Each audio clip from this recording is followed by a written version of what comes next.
Le granola, c'est pas santé.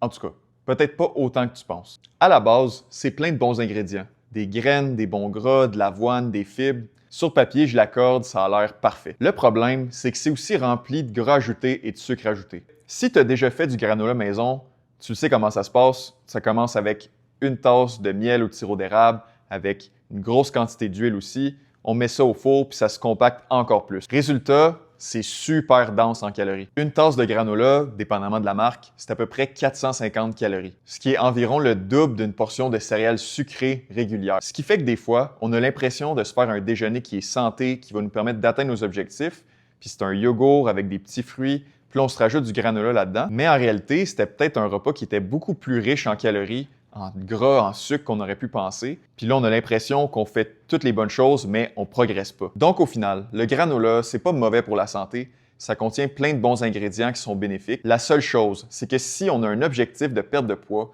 il faut faire attention à la portion, puis ça vaudrait peut-être la peine d'opter pour une céréale qui est riche en fibres, mais qui ne contient pas autant de sucre et de gras ajoutés. Abonne-toi si tu veux mieux comprendre la nutrition pour la perte de poids.